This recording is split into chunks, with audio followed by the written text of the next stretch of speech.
Welcome to the Free Agent Real Estate Investing Podcast. My name is Stratton Brown. And my name is Michael Butler. Thank you guys for tuning in. Thank you guys so much for tuning in. Some quick housekeeping stuff. If you guys are looking for the best cold callers in the industry, go to callmagicians.com and set up a strategy session to see how they can help you out.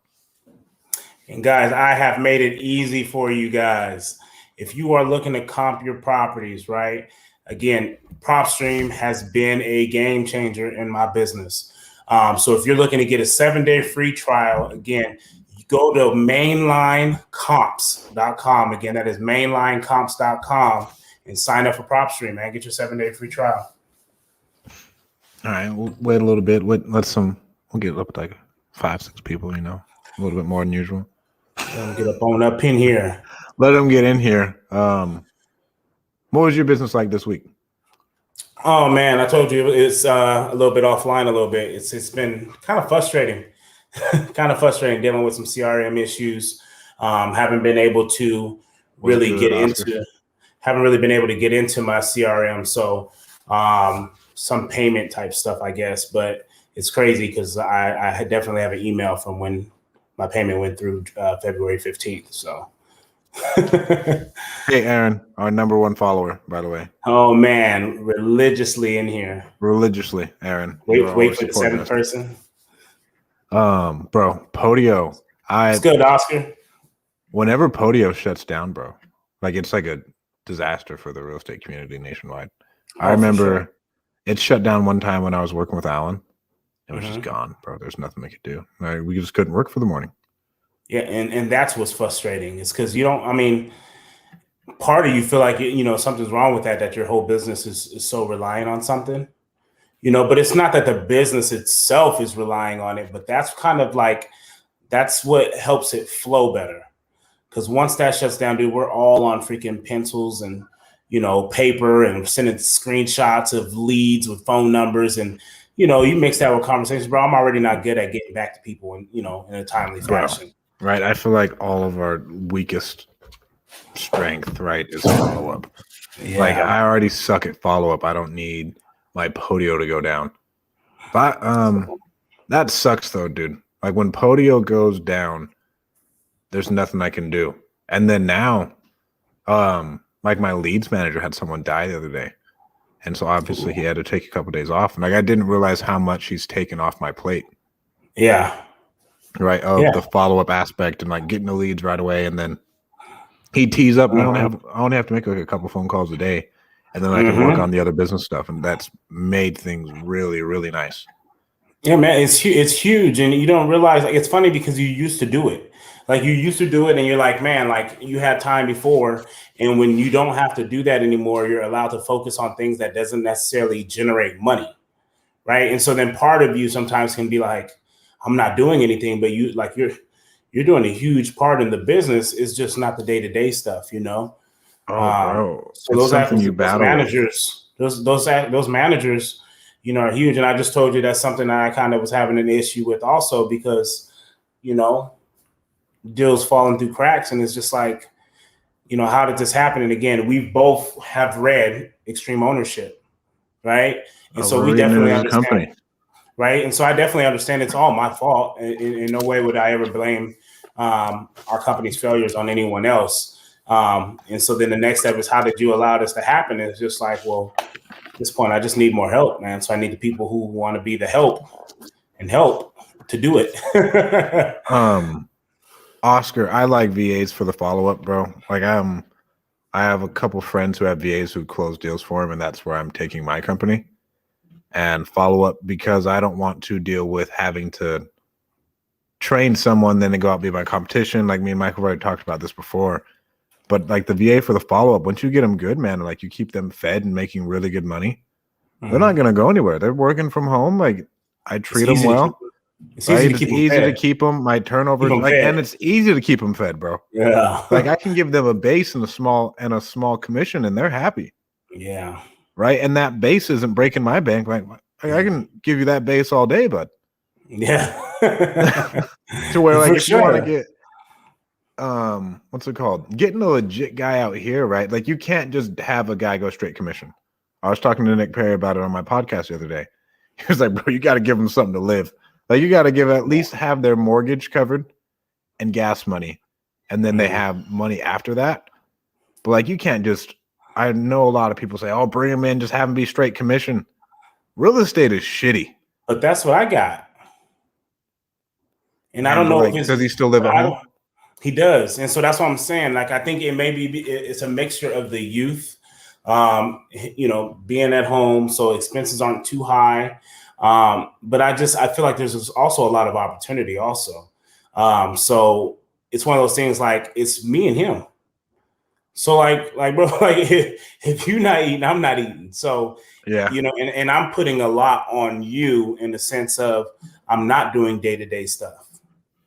So I'm not doing money generating things. Like, so I'm really, like, my family, like, I'm putting that on you too. Like, I'm having faith, or I'm putting that confidence in you. Like, hey, I believe that this is what you can do. So when things kind of fall through the cracks, it's like, I get upset with myself, because when have I ever relied on someone else? And that's the tough part in scaling, is because people say you got to stop thinking that you're the best at it. And so when you stop thinking you're the best at it, you start to delegate it. And when you start to delegate it, that means you no longer have essentially control of money generating tasks. So when that falls through the cracks, it's like, whoa. You didn't delegate it right. That's one thing I deal with all the time, to where I feel like every day I'm like, why the fuck aren't you doing your job? With like separate, what I'm saying, like with different employees, because I'm so anal. But at the same time, we have to delegate. I think like they need to be able to read all of our process maps, all of our documents, everything, and then not have to ask me a question, right? And so that way there isn't room for error. And I know, like, okay, I trained you for 2 weeks, right? So like you got trained for 2 weeks in our company, all of our processes and everything else. Yeah. Here's all of everything else. Here's the training system. So if anything messes up, right, that like the proper way to delegate, instead of like, hey, dude, just go follow up with those people.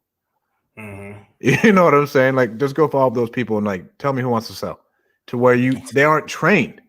And like that's something that I have done before. I'm an awful delegator, right? It's like, well, why can't you just do it, bro? Just do it. Just do it. But here's the thing with this business, though, is because if you're doing those tasks, like, you're gonna have questions. So, like, you know what I mean? Like, it's like, okay, yeah, you didn't train them right, but at the same time, when you don't know what you don't know. And if I tell you to go do follow up, and you hop on follow up, and you call someone, they're like, oh yeah, go take a look at it. We're thinking of blah blah blah blah blah, whatever it may be. Like, your first thought should be, okay, let me call Mike and see what's going on. Like, see how he would handle this. You know what I mean? And then we go through it. Okay, this is what we're gonna do. Go on that appointment. You know what I mean? So, but when I don't get that call, you're probably not doing follow. But we can still. I take it so extreme. Like I can still take it back to where at a certain conversation, I didn't tell him like, hey, if something happens, give me a call. We're gonna talk about it, no matter what. Like, I don't care what it was. Like, at the beginning, and when I got started with Alan, bro, I was with Alan every day in his goddamn Suburban for 6 hours a day, like driving around, listening on the phone. I'm on the phone. You know what I'm saying? Like, and so he imprinted all of that shit into me, to where it was like the best type of delegation. Yeah. What's going on, Eli? Best way to incentivize anyone to work, but that's for those who want to level up. Straight commission is for those 16, 18-year-old. That's in the mix between hungry and naive. Bro, that's what I think, right? Like, they're still at home. And I mean, like, yeah, maybe if you are, like, if they're established, they already know they have a savings, and then you're selling really high ticket items. But in all reality, you can't give up too much of an assignment fee, right? Because let's say you're doing 20%, bro. Right, that's a lot of money. That's a fucking bonus. That's a bonus. Like, and it's not even anything that necessarily that's brought in. It's like, look, I have leads. Like, get these people on the phone, get them to the point where they're ready to sell. They're ready to go now, and it's 20%. Like, whether I generate this lead 2 years ago or not, like, it's you. Because that's what it's worth for me. And so, yeah, I think that, I mean, shit, when you talk about incentivizing, I'm like, how much more can I incentivize? I mean, like, there's separate pay structures, right? To where, like, once you get into like a serious level of, okay, after 100K in revenue that you've brought into the company, we will up your percentage points here and do this and do that. And Okay. I recently offered someone 25% of any wholesale deals, and he walked. What are good base commission payments, bro? I remember you telling me about this bullshit. I mean, but I was like, what? You offered him 25%, and this dude walked. I was like, that is, and Oscar's like, yeah, bro, 25%. Oscar's supplying all the leads, like everything. I was like, that's a steal. This person didn't really wasn't. I mean, if anything, you helped yourself out. He helped you. He helped you by walking away. He for sure helped you. What are Yeah. good base commission, bro? I think 10 to 15%. Like once you get to scale, right, of people who I talk to, and then you got to pay your dispo person something. You got to pay your acquisition person something. You still have your marketing costs that is anywhere from $1,500 to $3,000 a pop, right? To where all these things add up, and then you have your overhead and all the other marketing costs, and then no one talks about that deal you did for $1,500 because you locked it up wrong and you couldn't get that bitch sold, and then a friend just did you a favor, right? So you got all those little things. To where at that point, if we're doing a deal for $1,500, we're losing money. So like you have to be prepared, like you have to do it a certain way. I know when I started with Alan, he was like $1,500 flat. And I'm like, oh wow, but you're making all this money. But then like if you think about it, right? Average wholesale fee is like 15, 20 grand. So you're getting like 10%, dude. And then that's just gone quick. That shit is gone quick, right? Like that 20 grand, like it's already gone. And then let's say we do a deal for 5 grand. He gives me 1,500. That's a straight loss. That's a straight loss. Yeah, that's a straight loss for the owner. Yeah. And so think about those things when you are divvying stuff up, right? And then let's say you get an integrator, and then you are like, okay, well, I'm going to put you on a straight profit split. So you get X amount of profit. So you're giving up more profit of everything else, right? And so then more and more and more pieces of that pie keep getting split up. And so as you sit there and think about like, oh, well, yeah, I'll give you 30% of the deal. Like, bro. No, yeah. Most of these companies at scale are 30 to 40%. So my thought on the 20%, right? Again, it's a need that I have. I think it's more than worth it. But then it becomes one of those things when I do start scaling, my thought is at that point, that role turns into a salary role. You know what I mean? So I'm no longer given more of a split of a deal. It's just more like you don't help us grow to a spot in this business where we're able to pay you this amount base. You know what I mean? With incentives at that point. Yeah, man. But you know what I mean? But you have to prove that you can bring money in though. You know what I mean?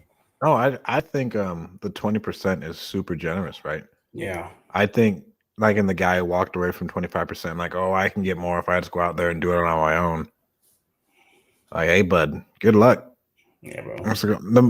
The amount of people who come up to me and try and get into real estate and never do, or the amount of people that come work with you and then leave, like it could fill up graves, according to Steve. That's what we talked about today. It's like, bro, I have yet to have someone leave me and become more successful. For sure. And bro, and that's kind of like my thought. Like, I mean, it's one of those things, like you said, like this shit is hard. It's not all glamorous all the time. It's not fucking $20,000 checks all the time. Like, it becomes a moment where it's like ain't shit going on, and so at that point, I kind of want to see what people are made of, and that's kind of that lull. You know what I mean? Like that lull. Because here's what happened, bro. Like you know, again, the person comes on, they make some money, right? Nice little thing, right? We locked up the other 2 deals, right, in Lemoore, and so whenever those close, they close. But so what was that, like 5? We had 5 deals in January. As for February, we haven't closed anything. Well, shit, I don't think we closed anything in February, and so it's that little dead period. Oh yeah, bro. Where not much has really happened, but there is a payday kind of in the works. So it's kind of like shit's kind of you just riding it out a little bit. And so I've made money because I've done other deals in a sense of referrals, right? But when it comes to the other person, it hasn't really been nothing that comes through, even though it was just a payday for them in like December. But still, bro, you got to eat what you kill. You know what I'm saying? Like, what are you made of? Like, how are you getting yourself out of this? And the problem is 20% is a good chunk of money for, you know, around that age. So it's like, you know. What was your Scully check? My Scully check was $1,800 a month. And I thought, no, mine, fuck yours that. was garbage. I was like $1,200 or something like that. I remember my first year for sure. It was $875. And so you covered rent. It covered rent at the Bulldogs. That was $425. It came with cable and internet, right? And that was with 4 of us in one unit. So I mean, you look at it now, you're like, fuck, Yeah. Bulldogs was eating. Bro, what? Bulldogs was it, bro. That is eating. They was eating. And then you look at what, $1,700 for a 4-bedroom. And bro, so they're then underpricing that shit. I mean, it's but not this that was in way now. 2000. This was in 2008. You know what I mean? Wow. It was 425. Okay. You know what I mean? So like they were eating really good. And so then yeah, man, gas, cell phone, car insurance, like all those little things. Like, bro, like my wife my girlfriend at the time, she was working at GB3. She had got her first little job. She was making $300 every 2 weeks, $300 or $400 every 2 weeks. And we was living off of that, bro. Like that's just, she'd come pick me up, you know what I mean? Because I had a truck, so I couldn't get gas in it, and right. she what I mean? Like she hey, bro, my I was boys, ruling the world.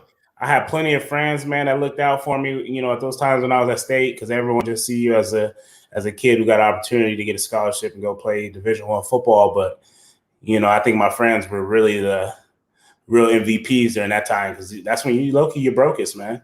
Yeah, I mean, I think for me it was the $1,800, but like I didn't really need much, right? Like 1,800, crazy. And that was only with breakfast. We only got breakfast. Y'all had 3 meals a day. right? I had 3 meals a day.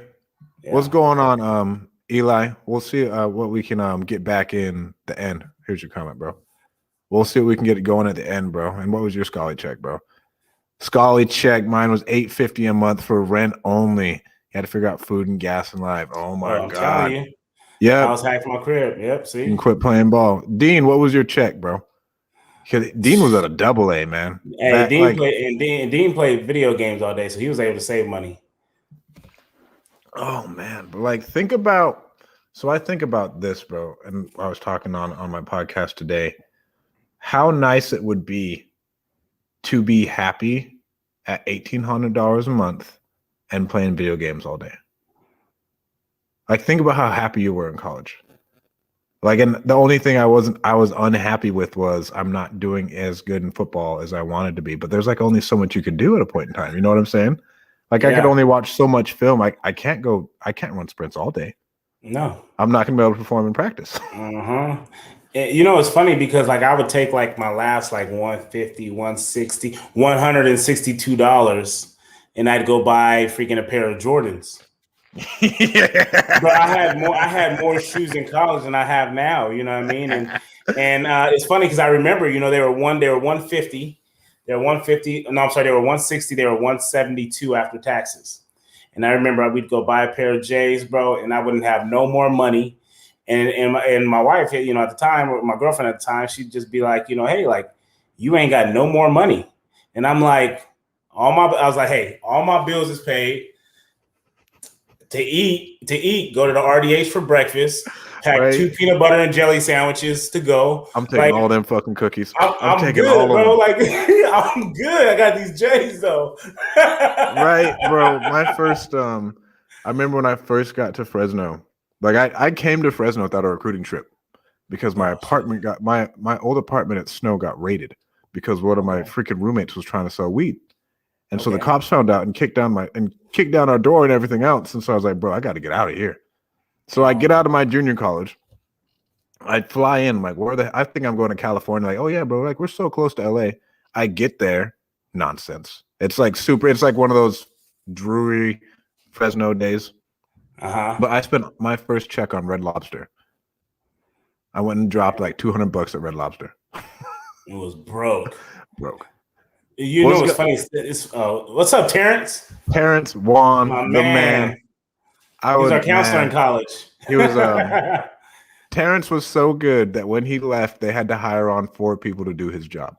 Did he leave when you were there? He left when I was there. He was my counselor. Oh, okay, I will say he was there for the 4.5 years we were there. And when he left, bro, They had to hire on like 3 or 4 people to replace what Terrence did on his own. I remember he knew all of our logins. He knew every single player's login. Crazy, huh? Dude, that's it. Man, they don't understand. Like, and it's funny because they'd be like, "Oh, just counselors," but you know, there's only so much time you get to spend with your coaches, especially in the off season. Like, they can't even have contact with you, so you end up being closer to the support staff than end up being with like some of the coaches because like your counselors. Because I mean, at the end of the day, we're student athletes. You know, Debbie at the RDH, right? Whoever's running the freaking where we have to get our hours, study hall, whoever's working study hall, or just all those little things, man. It's the support staff who really keeps it going. EJ is our trainer now at Clovis High. Bose is the reason I made it through college, bro. Bose is the man. I hated Fresno so much. Bose and Terrence.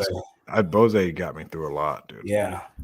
Right. And then dude, my friend from West Oakland would burn into the corner store on hoodies, beanies, and some fresh teas, bro. And that's not the craziest thing I've heard some Scully checks going towards.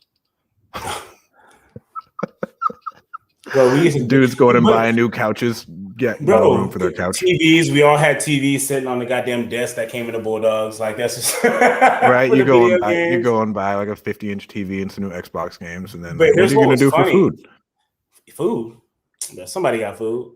Food. What was funny though is that we would always right across from Bulldog Lane, so like the street that you got to cross to get to the Bulldogs. Freaking Richard Helapico and it was Tapa and Matt, our Polly. You know the Pollys, they always stayed together, and they had the little corner apartment. And I swear to God, it was like 2 years in a row their apartment got broken into. And they're like, and they all had PlayStations, bro. So it was like 3 of them there. Each of them had one, and it was always during the bowl week. You know, because they broadcast that we're going to they broadcast that they were going to be in Hawaii for a week. You know what I mean? They freaking show us hopping on the bus traveling, and so like we were just like moving targets, bro. They was just like, oh, they gonna be gone for 4 days, about to hit a lick, bro. Man, but college, dude. Like, I think about how blissful it was compared to what you're striving for now. You know what I'm saying? Bullshit. Hold on, look at this bullshit. This is where the cool kids hang out. Remember in the group chat, I said something about college, and he was like, "What's that?" Oh, well, I mean, he's a real entrepreneur. What is it? He's got a chair pick and everything, bro. I heard Scott Farrell's dropping a course like next week about how to buy houses in South Bend, Indiana. It's going to be like, I think he said like 15 grand a pop per course. Yeah, man. Like he's serious about his guru life. Scott Farrell. and he's going to show you how to be a millionaire agent by the age of 19. College what? What is college? But yeah, bro. It's being cognizant. 16K, bro. 16K. You have to be cognizant of where your mind's at, bro. I think about how much and 18 years old.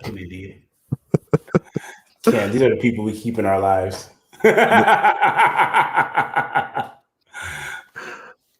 I think about how happy, like how blissful you were drinking as much as humanly possible and just playing football, and like all you're striving for is to be with my friends. I want to meet cute girls, and I want to play, and I just want to ball out in football, bro. And you think about how much your life has changed in such a short period. My arguments with my girlfriend was that I don't get to hang out with my friends enough. Kind of bullshit. So I hear like adult problems yet, bro. I'm just trying to go hang out with my friends, play Call of Duty. Shit, bro. You don't have adult problems. You're not sitting here like I wasn't thinking about ROIs. You know what I'm saying? I'm not sitting here thinking about like, well, are these employees happy? I'm not sitting here thinking about like, oh man, like we don't got any deals in the pipeline, bud. You know what I mean? You know what I'm saying? And I'd say, and like, don't get me wrong, I am amazingly happy now and I have an amazing life, but it was a different type of bliss, like that you need to get back in touch with. At least I know I need to get back in touch with. And not be so focused on the grind. But I love my problems. I mean, I love my problems, but because it's like what you love to do. Like, so that's what's kind of cool. So let's kind of go ahead and hit like a little. I am working hard now so I can go back to college life, right? Like, I just don't know if I could ever go back. I truly think I've wired myself to a point to where I'll do it for like a couple days, right? So like I'll relax for like a couple days is what I've seen, and then I start getting super stir crazy, right? Like if I was going to go on like a 2-week vacation and I left my phone, like what am I gonna do for 2 weeks? You know what? I don't know, bro, because we took a trip to Hawaii and like our whole family went. And it was like perfect because like that's when I was teaching still. And so we were on it might have been spring break. And so there was no class. So I didn't have to worry about like a substitute teacher being in my class. You know what I mean? Like having questions, whatever it may be. Anyone that really mattered in the sense of like who immediate family or whatever who would be reaching out to me was with me. And dude, I left my phone in in the hotel room. And the bitch, like the phone died. It was like no rush to get the bitch charged.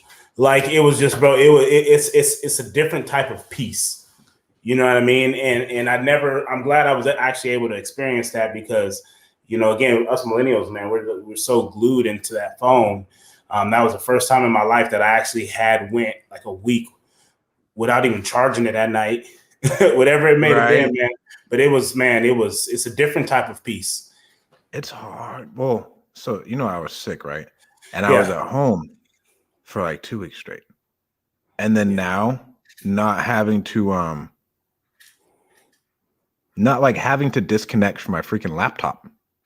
Yeah. It's hard, right? Because like I was so like, bro, I'd just wake up, do my morning routine, and I'm working until I go to sleep, right? Yeah. And there's like zero distractions to where now like it's the balance has to come back. It's really weird. Mm-hmm. Like my phone screen time was up a ton. I'm working on I think I'm gonna get a simple phone and then just like automate all my posts on him and I already have a girl who like handle all my comments for me because I think I just spend too much time on that shit. I got an issue. Yeah. So it's not real connections when we get a hold of you. You're talking to Scott or me? You. So we get a hold of you and we're talking to a VA? Yeah, it started yesterday. Yeah, it's fucked up.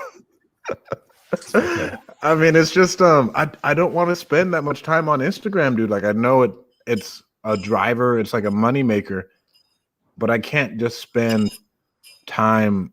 It's just an endless funnel, right? And I even have the the like lock on it to where like, hey, your time limit's up for today. Do you want to go 15 minutes or do you want to remove the limit for the day? I'd throw my fucking phone. I'd throw my fucking phone if it did some shit like that. What the fuck you mean I'm at my limit? I set the limit. I set the limit and it doesn't help. Yeah, so that's my next plan. So how does it work when you got someone who works your social media? Like, because that's like something that's kind of, I've thought about it, but it's just the thought of just like giving someone like your login and shit and letting them just like take over. If they post something really bad, like, hey guys, sorry, I tried to automate something and they posted some porn. Sorry about that. Like, what's the worst that could happen? Well, I didn't know if there was like another way of being able to like give someone like, you know, on Podio, like how you can give someone like members access, but not admin access, like just like things like that. I didn't know if they had something like that. They get the full access. So now we have her handling our call magician stuff. And then my assistant is handling like scheduling out all my posts and then replying to comments and stuff. And then I just want to step out of it, dude. I spend too much time on my phone. Yeah. Scrolling. Bro, I gotta find someone to do this stuff, bro. So yesterday, this came in for me, right? Probate cases, right? I sent them out. I finally got the guy that was doing texting for me, right?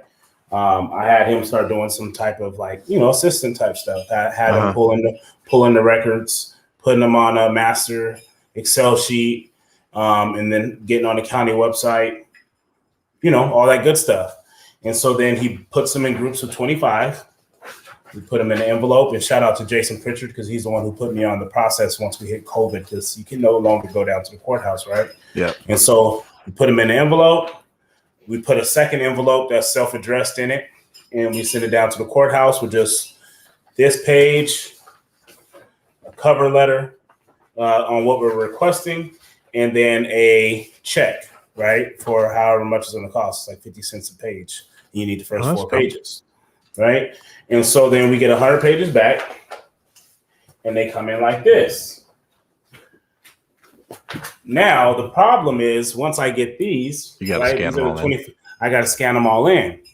Well, with Jason's process, at that time I think he still had Scott and Cade, and they weren't licensed doing $1 million deals and owning hella shit, right? So it was cool. $16K for some fucking bullshit course. Yeah, I mean they weren't doing it too big at the time. So he'd have them, they'd be able to scan it to some VAs, and the VAs take care of it. Well, now I'm running into the issue now is that this shit sits on my desk for 3 days. Will they mail it to the Philippines? Like, can you pay them to mail it to the Philippines? Like, hey, I just want it mailed here. It's or one maybe of those even things like Mexico. It's one of those things where it's tough to. It's like I barely got the shit to come to the right address in a timely in the first fashion. place, right? You know what I mean? Like I'm happy I got it. Damn thing, right? Yeah. Because look, even when I got them, bro, the first 4 pages they stapled them together, and they're freaking front and back, so they're fucking upside down. Right? You open them, it's fucking upside down. So then I gotta flip the shit. So I'm like, bro, this shit's a mess. They can't even send them to me the right fucking way. Yeah, I mean that's the government for you. You got people getting paid minimum wage doing some shit like that. But I'm grateful they got it back to me. Right. Okay, what were we gonna cover today, dude? We were talking about goals, setting goals in your business. Goals. All right. We're getting down to the nitty-gritty. We want to reverse engineer. I think goals are directly tied into your KPIs. Like you can set good goals if you have solid KPIs. And I think a really good book for you to read as far as like business goals and like what to spend on marketing is The Pumpkin Plan. I think is the one it's called, by Mike Michalowicz. And he talks about stable growth of spending a certain amount of profit on your marketing and like ad spend, because we will all, I mean, I'm not telling you to be not aggressive because I feel like I'm overly aggressive, but I have put myself in some really hard situations to where I drop a lot of money on marketing to where really our average turnover on money spent to money coming back in is minimum of 90 days. I feel like we can agree on that, right? And so he's like 18% of any profit goes towards marketing, and you use it that way consistently, right? And that's all you put towards it, and it will help with stable growth. Okay, because it's consistent. Well, it's consistent, and you're not like, oh, bro, we just made 30 grand. Yeah. I'm spending all $30,000 on marketing. And we both know it's a thing. It's a thing, bro. Like you got some money for yourself, and the rest of it just goes back into the business. And then you don't pay yourself, and then at the end of the day, you're like, where's all the money? Well, it's in the business. It's in the ether. And if you pay yourself, you feel selfish about it. Right. But Jason told me this. He was like, bro, you need to pay yourself to show that you have faith in your company and faith in yourself of making money. 100%. I swear to you not, I believe in that. Like that's, I mean, I'm not saying go out there and blow the bag. You know what I mean? But give yourself a small salary. Yeah, don't be afraid to go buy yourself something nice. At the end of the day, you did earn a $30,000 paycheck. Like, you know what I mean? Like, go get you something that you probably typically wouldn't buy yourself. But understand that, like, that's putting your back against the wall. And that's just, you know what I mean? Like, that's where it is with these Airbnbs for me. You know, right now I'm throwing $20,000 deals and shit, you know, at a property that's going to cash flow for me. But at the end of the day, I still got expenses on the wholesale side of it. So I'm putting my back against the wall and saying like, yeah, you got to go make some more money if you want some more units. Yeah. And I mean, so I like it and I hate it, right? Oh, as soon as I get cash, I'm like happy. Like, oh no, bro, we can't stay here. We can't stay here. We can't bask in this. We can't stay here, Stratton. You can put yourself up against the wall again. You'll be fine. I spent too much on marketing, blew it. I paid myself only 30% to take care of my family and life. I mean, in Call Magicians, bro, we quit pulling out money altogether. Like it all stays in it. It all stays in the company. And then for another company we're gonna start, it's all gonna stay in the company for like 2 years, just to focus on growth until I feel like it's at a point where I'm pulling out significant cash flow a month instead of just pulling out like, oh yeah, I pull like $2,000 a month, $3,000 a month. Like I want significant cash flow. And there's something to be said if you have, like, everybody wants to quit their 9 to 5, right? And then hop into wholesaling, and then they're sitting like, bro, what the fuck are you doing? I don't think you should do that. Fuck no. If you have money coming in, yeah, that'll pay for that wholesaling, and you can leave all of that wholesaling. Like, if you can be self-disciplined enough, and let's say you make a 30K check and you still have a 9 to 5 and you make like 30, 40 grand a year, let's say, and you can just keep living off that 30, 40 grand a year, and that 30K just goes directly back into the business, and you don't have to stress yourself out. I have gray hairs in my mustache. I'm 25. Like, what's going on with that, right? So if you can keep that in there and let it keep growing, then you can just keep on pushing and not scaling yourself into oblivion and putting yourself in those really hard situations. Hey, Eli, when you say if you do that, how is he paying for other stuff? Are you saying, like, is that for the Call Magicians part of it? What exact part are you talking about? For me, drop that down there. Bro, I make a lot of money off of affiliates. Yeah, honestly, I make a decent amount of money off of affiliates, and that's really what I live off of. And then any cash from wholesale goes into some type of either self-development, the wholesale business, real estate, or like an Amazon or a Walmart store. And then I live off of my affiliates. Like, that's where all of my money comes from. I really don't like live a super lavish life. And yeah, affiliates. And then it all just stays in there. A lot of money goes towards lists. You know, and it's funny, like, even like with me, like, I live off wholesale fees. Like, to be honest with you, like, we just are so we just kind of was looking at the numbers yesterday or a couple of days ago for the first Airbnb, and that thing grossed freaking $5,900 this month, right? And so fucking legit, right? And so, but it's been one of our things. So our expense is like $2,300. So we made what, $2,900, right, bro? That's crazy. It's crazy as shit, because our numbers were basically around $1,500 to $2,200. So it's doing extremely well right now. But again, we don't touch Airbnb money. Like, it literally, it's one of those, it's like a hamster wheel on its own, in the sense that it pays for itself, or they continue to pay for each other. And our thought was that becomes a little money pot, you know? So I can be like Dean one day. Right. We'll talk on the phone, Dean. Really, yeah, we'll talk on the phone, man. And a lot of it is like podcasts, dude. Like, I do these things because it brings me affiliate fees. What I meant is, if you recycle 100% of the profit back in the biz, how are you paying for your life? Like affiliates, man. What else? Affiliates. Oh man, you said your wife brings? That's what I need right there. That's a good problem to have. Well, I won't say good problem to have. That's like a good right, bro, scenario. That's a great scenario. That's a good scenario for, in a sense of, like, that's dope to have if you're, you know, with you growing your business and stuff like that. It's dope to have that type of security. Right, and security. And I mean, so I wanted to get away from living from, and you are living paycheck to paycheck. You know what I'm saying? Let me see. What is Who's this person, bro? Who's this person?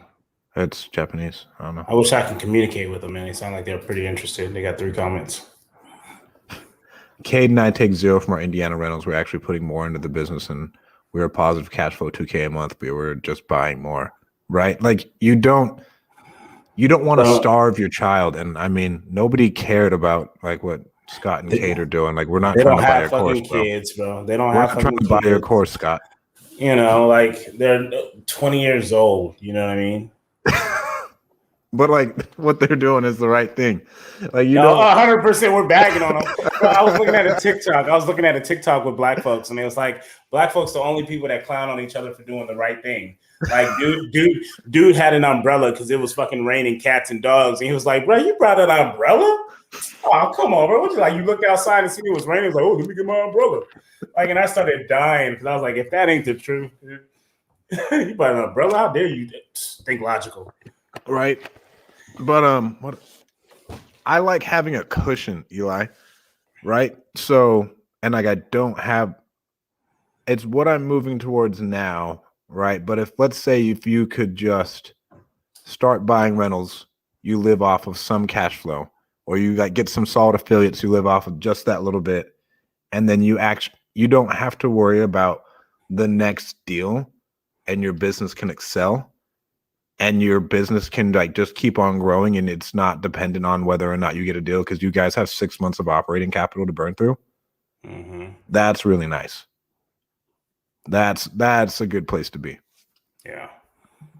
What's an RTO, Eli? I just picked up a nice RTO. And congrats on your first one, bro. Rent to own deal. Oh, Which will give him great cash flow. It's only his first one.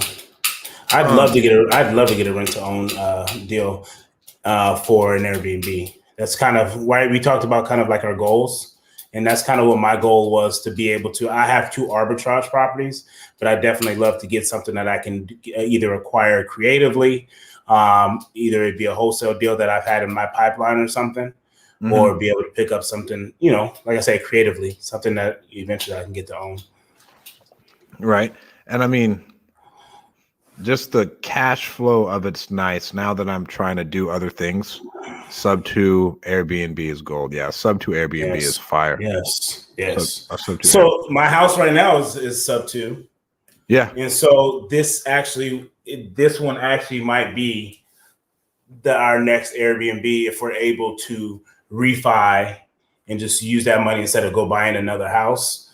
We'll use it to like just get another primary and Airbnb this one. So essentially, well, you guys still have your FHA because you bought this sub 2, right? And so that works out really nice. Yes, and you have I'll 2 be able years to, of self-employed income. So I'll be able to get something else at 3% because essentially that would be whatever, however it works. I think we're looking at whatever. And like, what were we talking about? You're going to pull out like 6 figures in equity, right? Yeah, like close to 6 figures in equity, which would be dope. Yeah. So we'll just do something. I might be able to turn this one into an Airbnb, acquire a new primary, and get another, might be able to get 2 Airbnbs out of it or something. But back to goals. Yes. Right. So, congrats on buying the sub 2 that you're moving into too. Nice. I'll sell it on rent to own down the line. It was foreclosure. Nice. Oh, good job on getting a foreclosure in freaking California, bro. I haven't even tried market home lately. And that used to be the biggest list. Right. Good job. It's nice, man. Good. Hey, congrats on that. Thank you, Dean.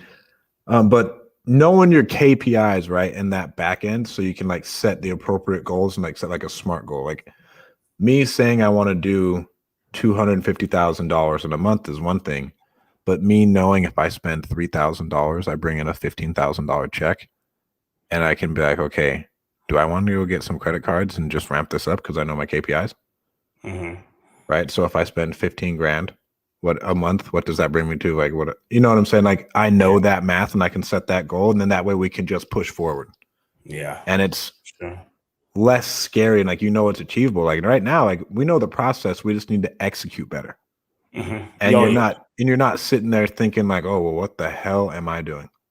Yeah. Like, I don't know what to do. Like, so that's how those KPIs will help you set those SMART goals.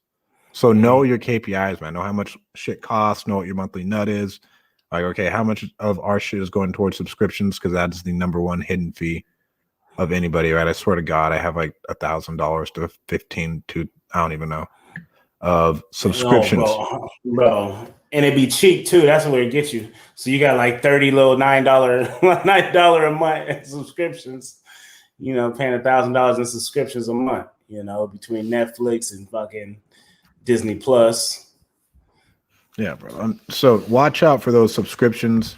Or even like I gotta go cancel like a Property Radar account, right? because I have a property radar account because I needed something to pull off APNs out of the courthouse, and PropStream does it, but it takes like 9 minutes to do it one at a time, and so we had to do that. But I can't like if that's $1,000 a year, like $1,200 a year if I just left that thing on and I don't touch it. Those free trials will get you too. Right, those free trials will get you. You know, so that's how I would set my SMART goals, right? And then, I mean, we could go into like the whole mindset of it and believing you deserve it. That's one thing I'm going into right now with like Ed Milet, right? Listening to his shit and like, bro, you deserve this shit. Half of it's no, like you deserve it because you're working hard and not self-sabotaging yourself. Oh, for sure. Here we go. What we got here? My man, Dylan Miracle. What's up, my man? Another youngin'. What's going on, bro? He's wrestling right now too in college. Yes, man. If you haven't got your first deal, what's the best way to set the goal if your KPI isn't in the positive? I think great question, man. Yeah, we've talked about this before, and for the most part, and I think the biggest thing was, just making sure you're making enough calls. Yeah, or whatever your marketing thing is, you probably just you probably aren't doing enough of it. There's a barrier you have to break through, whatever barrier it is of getting that first deal. But I would set just goals for you. If I'm just getting started, like, all right, I got to talk to 100 people today. I don't care. Like I just need to talk to 100 people today, right? And so whether that's I'm sending out texts and I'm getting no's, whether that's I'm cold calling or I'm door knocking, I just want to get as many no's as possible. And you just need to set that number. And be like, all right, here's the number I'm gonna hit. I'm gonna hit it no matter what. You go out and hit it, and you got to hit it. You got to hit it consistently, right? Consistently hitting that number, and that'll help you out and help you get your first deal, whether that's through cold calling, texting, and door knocking, or a mix of all three of them. And even finding a way to kind of like not thrive, but like kind of like let the negative connections be in a way be the shit that like I don't want to say turn you on, you know what I mean? But if you instead of like living or searching for that opportunity, if someone is going to say yes, I'm interested in selling my home, like I think early on, if you can live in like the negative aspect of that, in the sense of like tell me no, just try to get to the no. Get 500 no's. Get like 500 no's. You know what I mean? Go and get 500 no's. Because you're going to be fucking shocked when someone's like, yeah, I actually do. I mean, it needs some work. And I stay in Texas. I'm not able to, really get a hold of it. The tenants ain't paid me in a few months. You're going to be like, oh, shit, this ain't a no. Like, you're going to get slapped by a deal, because you're searching for a no so much. When a yes comes, you're going to be like, oh, shit. So it won't feel overwhelming when it comes to negotiating with that. And, I mean, bro, you're an athlete. You just got to put in the work. That's all you're doing, bro. You're going to wrestling practice, and you're going to get that cross face for the next 3 months and just anticipate it. Like that. That's what I tell people, right? Because like you never know how long it's going to take, and you're a lot smarter than I am, bro. But like I don't know how long it's going to take. I've known people who've done it in like their first week. It's like what in God's name? And then other people it takes them 9 months. Like people who know me, like as a coach, a bit, man. I love playing young players. Especially like if the talent is there, like I love taking L's with young players. And the biggest thing that I tell them all the time, I'm like, look, like both of you guys are young. And I had two D linemen one day. They were one was a freshman, one was a sophomore playing varsity, right? D line. And I said, look, both undersized DNs, right? But they were fast and they had a fucking motor. You know what I mean? I loved the motor at D line. And I was like, look, both of you guys are gonna get your ass kicked. Like, that's just what it is. I said, so don't feel bad for yourself. I said, hey, when you get your ass kicked, I said, you go ahead and take a look over there because he's getting his ass kicked too. I said, the moment we're going to get good is when both of you guys decide that you're tired of getting your ass kicked. And then that's when we're going to start playing some football. Right. You know what I mean? Like, it's inevitable. You're going to get your ass kicked. So don't feel bad about it because you ain't the only one out here getting your ass kicked. And no one gives a fuck. No one gives a fuck. Where you're going to become good is when you get tired, when you've had enough of fucking all these people, telling you no and, realizing people hanging up on you because your script ain't right. Or, you know what I mean? Like or your all those confidence ain't right. Or you're saying energy is not right. The wrong way. Like all those things that play into it, right? That you learn over time. But you're gonna get it, bro. Yeah. Yeah, good points. I appreciate that. I like hearing you guys' perspective come from athlete backgrounds. Yeah, man. It's like fucking camp, man. It's camp football, right? It's camp. No one likes that shit. Right? No one likes it. Or making weight. Like, you know what I mean? Like, this shit sucks. But you want to go out and wrestle that match, right? You got to hit that weight so you can, you know, is the weight class, so you can wrestle at that weight class, or you can compete in the fall. Like, there's just shit that you got to do to be able to fucking participate. And if you're not willing to do the shit, then you can't fucking participate. It's that simple. You know what I mean? Right. And so think of it this way.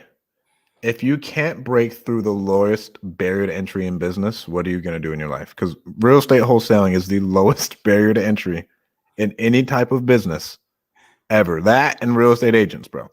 Like, there is no barrier to entry. I can hear Dean saying this one right here. Run through the wall, Dylan.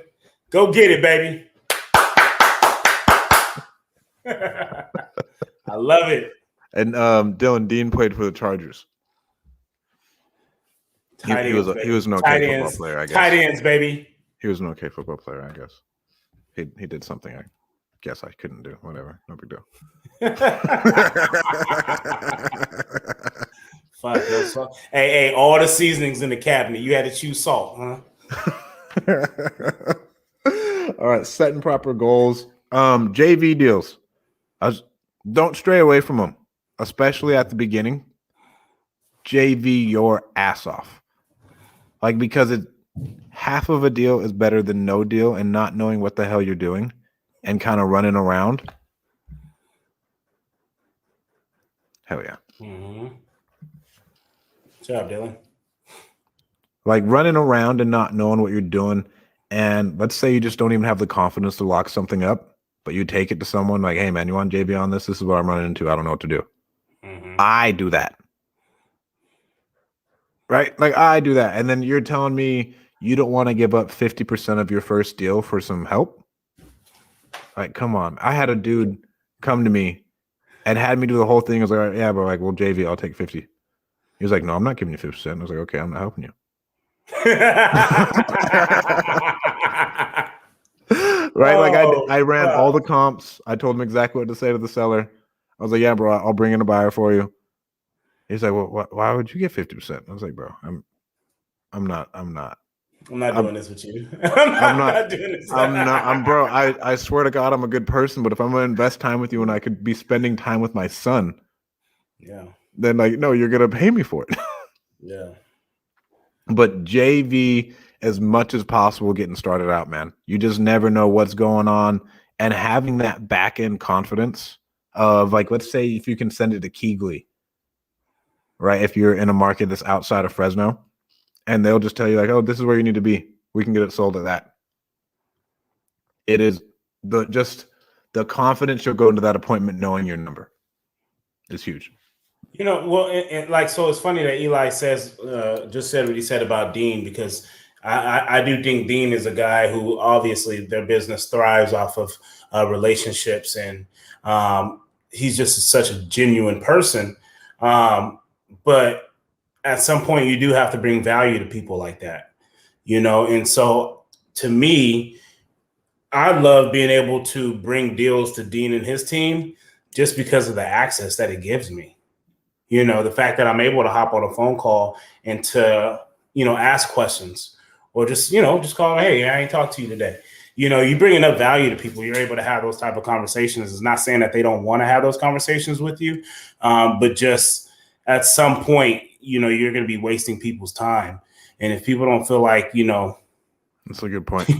You know, you're bringing any type of value to them. It's not that they don't, like I said, it's not like they don't want to hang out with you or talk to you for 20 minutes out of the day, but it's just, where is this 20 minutes is a lot of fucking time. Because I'm taking away from my business. I'm taking away from my family. At least I can call Dean and waste 20 minutes of his fucking day, but I'm going to bring fucking some money to him you know what I mean? So, like, at that point, he's like, oh, okay. You know, it's like when we're talking to sellers. Old girl in Texas, right? Those little more deals. She fucking sits there and talks my damn ear off.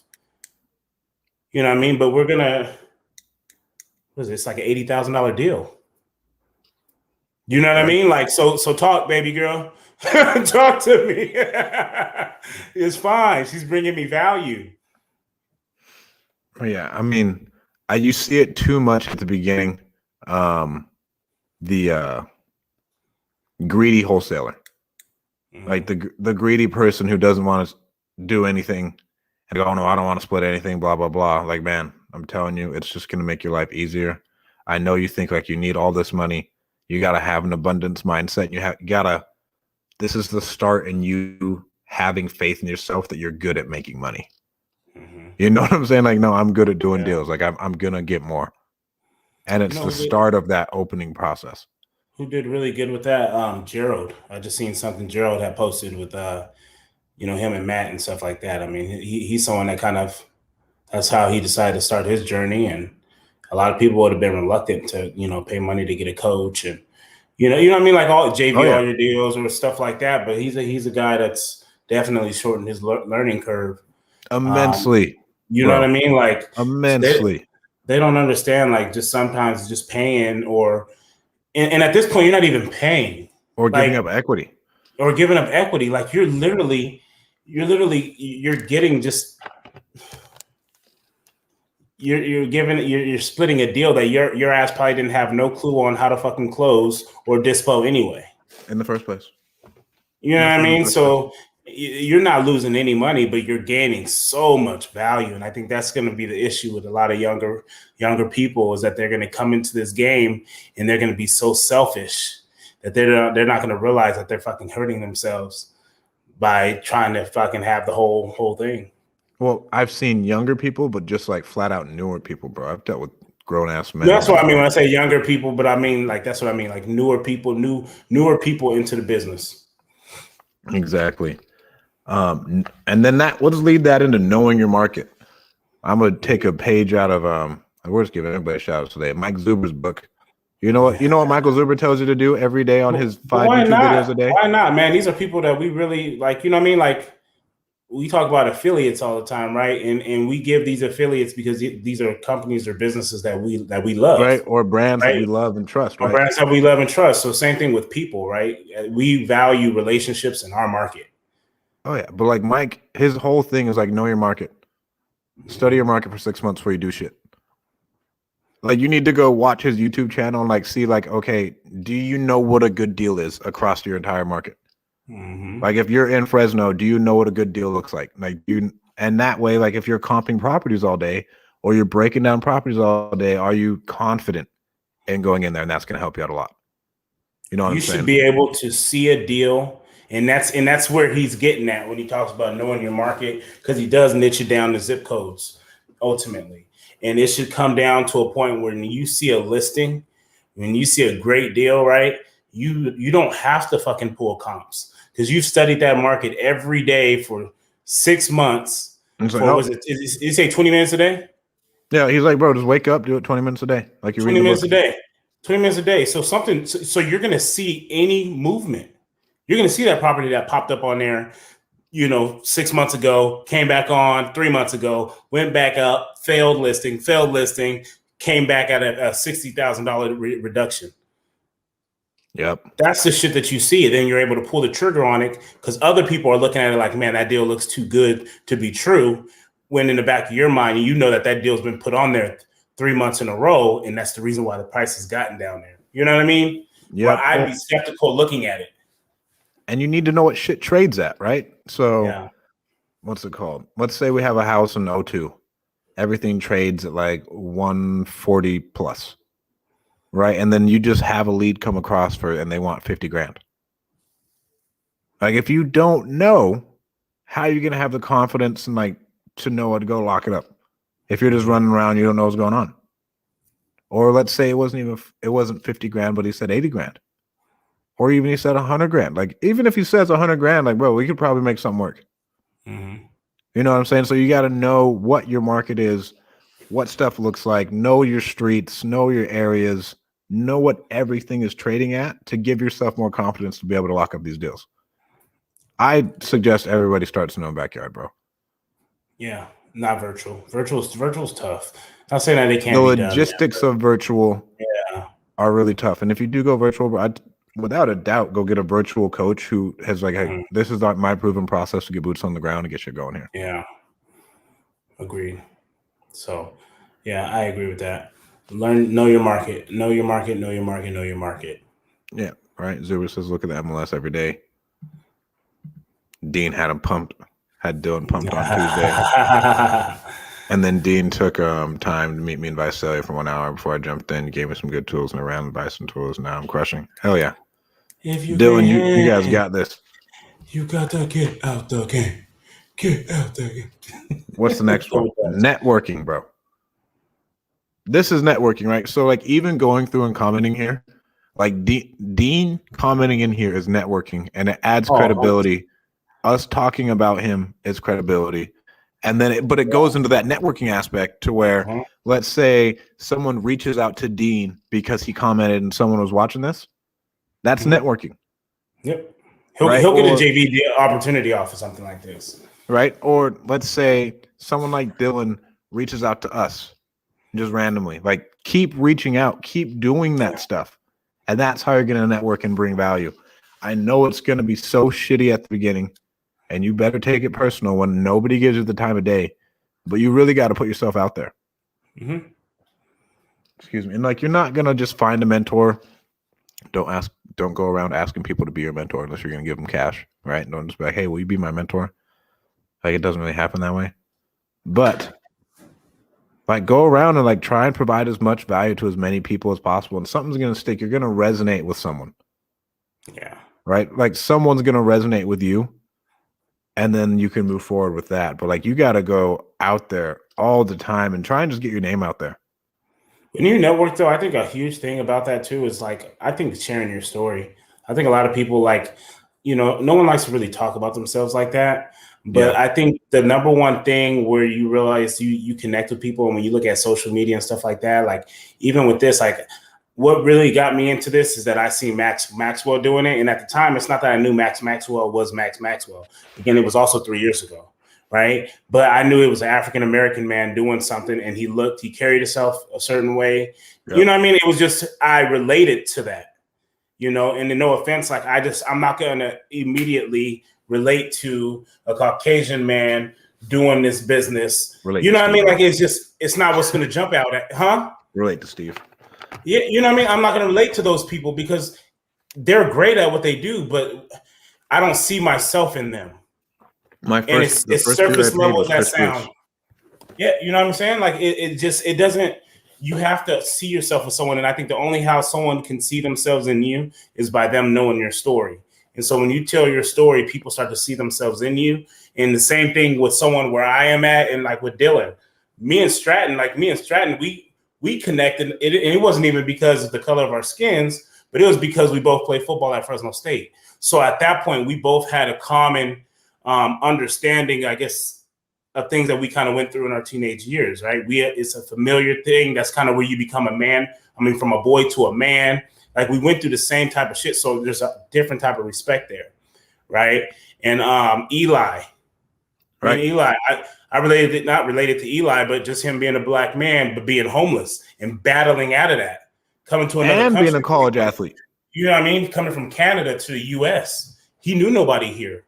Like, so things like that, like had I not known his story, I'm still going to have respect for him. But at the end of the day, it resonates, bro. Like you know them now.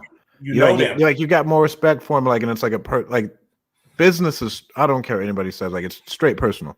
Yes. Even Dean was a tight end. Dean was a tight end, bro. Tight ends, baby. Like, you know what I mean? There's a certain type of mentality you got to have to play tight end because you don't get enough time to be a receiver and you don't get enough time to be a lineman. You told to hold on. They used to call us bull riders, bro. You don't have enough time to practice all of the shit. You just got to hold on for 7 seconds. Oh, yeah. Well, bro, think about who's watching this podcast. Dean, former athlete. Eli, former athlete. Dylan, athlete. Me and you. Like, and I don't know. And we probably got the homie Aaron in here. Mm-hmm. Right? But like it resonates with them, right? So get your story out there and I'd put yourself out there, bro. And I'd just go out and what else could you do to bring them value? No skill, Dean. Dean thinks they're the best athletes on the field. I mean, tight ends for sure. Tight ends for sure. For sure. No. You think safeties? I think corners. Yeah. Why? One like Derwin James. Because they can run. Because I mean, who's like the most athletic safety? Like Derwin James, bro. Oh, I mean, he's a beast. I mean, but a tight Bro, end's he's not going to look that. at Derwin James and be like, "Oh, he's going to rock me." Like we don't look at safeties like that. I mean, but Derwin James is going to guard Travis Kelsey. Okay, Like that. I mean, Dean, you can hop in this, bro. not physically, but like you know what I mean. Like Oh, what? Yes, he is, bro. he'd be able to athletically be able to do that. But like we always looked at corners like they were just too small, and then like No, safeties dude. just was Dudes in corners in the NFL, those motherfuckers are 6'2". now. Those motherfuckers are huge. How big are tight ends? I don't care, bro. You should. I don't. Because we I don't guard y'all. I guard y'all. at tight end, we I don't look guard at no y'all. six. We don't look at no 6'1", 6'2" corner and be like, "Oh shit!" Like, no, we don't fucking think Well, that. you We think we're bro, because you're gonna at the top of your route, you're going like this and about to break your own But ankles. where do you have to run through to get to the ball? Your His knees. big ass frame. Your knees. No, bro, the ball's in the air. Oh man, I ain't worried about it, bro. God damn it. Let's get to something productive before we get off. I'm try being 255 and blocking JJ Watt running it. You know what I'm saying? Hey, so here's what's funny. We played against JJ Watt when I was at Fresno State. Because where did he go? Was it Nebraska or Wisconsin. no, it was Wisconsin. It was like my sophomore year, so I physically didn't have to play the dude. You know what I mean? But it was around the time we had Bear Pasco and them. And I remember Coach Skip was our running back coach at the time, and he used to give defensive breakdowns on the Sunday meetings. And I remember he got up there, and J.J. Watt wasn't a household name. You know what I mean? He was just a DN with a mean motor. And I remember to this day, like Coach Skip got up there and was like, "You won't hear a lot about this guy, but he's like, this dude's going to be a first-round draft pick." He said, "Mark my words." He's like, because his motor is ridiculous. He's like, it doesn't matter where the ball's at, he will be there. You know what I mean? And that was just based off of just motor. You know what I mean? And so, like, I always thought that was legit. Then, you know, you fast forward, years to be, and dude's just, he becomes who he becomes. And it's just like, damn, it's crazy how those coaches can see those little, things inside of people and just be like, this person's going to play in the NFL for a long time. I mean, Dean has a solid point, bro. But I mean, being corner, try running backwards and guarding DeAndre Hopkins. You're running backwards. You're running backwards at like 150 pounds. What do you mean, bro? No one is 150 pounds anymore. 180. 180. I'm sorry. I don't even remember the last time I was under 200. Neither do I. You know what I mean? Like when you hear people, oh, they're 180, like I was probably like 180 in like junior high or something. I came to Fresno State at 155 and I left at 200. I came at 215. I left at 262. I put on like 50 pounds, bro. I put on 262. I ran a 4.74 at 262. I think at my pro day I ran probably like a 5 flat at like 205. That's fucking horrible. Let's get to Dylan's question real quick. Going off that example, I'm assuming he's talking about when we talk about knowing your zip codes. 93702. Do you lock it up over the phone or do you go on an appointment? Man, I'm locking that shit. It depends. If they ready to like sell that bitch, I'll lock it up. Like if they're willing, like I'm gonna send a DocuSign, you're gonna sign this bitch. I know the area. Like the price. I heard the price, and I know it's a deal. Like you know what I mean. I don't need to go. I mean it varies, right? But I don't know what your phone skills are for one. Yeah. If you're young, go on an appointment. I mean, but like, and for me, right? If I know it's a deal, and it's in Fresno, and like they just want to meet up with me, and like I eliminate all the deal killers, and like I put them through like the funnel, bro. I'm going over the contract, and I'm getting that thing sold. For sure. And then that way you have stronger rapport because even when you're doing stuff over the phone, you're going to have a little bit more of a fallout rate. Yes. Like if I go on an appointment and you meet me, like it's easy to like ghost me like if we're just on the phone. Because you have no idea how fucking big I am. Right? I'm not going to hurt nobody, but I'm just saying like, to some people, it can be overwhelming. So sometimes I do like to just go meet people just to let them know, like, hey, when we're negotiating on this phone, I need you to see who you're negotiating with. So when I say I'm trying to have a fair deal with you, understand that I'm really trying to have a fair deal with you. Right. That's true. But Dylan, either or, bro, whatever you're comfortable with. But like, if you have someone who says like they want to sell now, and you can get over there in like 10 minutes, like, yeah, I'm on my way. Mm-hmm. I'm in that bitch. All right, guys, let's start wrapping this up. It's been an hour, 9 minutes. I got shit to do. I love the participation that we've had with you guys, man. Dean, Eli, Dylan, Aaron in the beginning. Thank you guys for coming on. I think that's been awesome. Go to callmagicians.com. They'll take care of you. Best cold callers in the industry. Agreed. What else do you got? What? Hey, man, you know me, man. Tell them about the stream. Tell them about PropStream, man. Listen here. If you are looking to be able to comp your deals and just feel confident that the numbers that you're seeing is right? Being able to pull lists. I wouldn't necessarily skip trace off of it, but you do get 10,000 records a month. I've made it easy for you guys instead of saying going to my Instagram and clicking the link in the bio that takes you to the link tree, all that stuff, right? I just went ahead and made a domain for you guys, man. Mainlinecomps.com will get you a 7-day free trial with PropStream. Again, that's mainlinecomps.com. If you are looking to just analyze deals like nobody's business. And know your market. You're going to get to know your market. You can see active listings, all that good stuff, man. Linked properties, how many and properties photos, they bro. own. Bro, the photos. Bro, photos how many times have I got on much. there and found photos that I can't find nowhere else? Well, and like you're like, okay, well, what type of comp is this? Like you got a price, but like, what's it look like? Yeah, you know what I mean. Deal.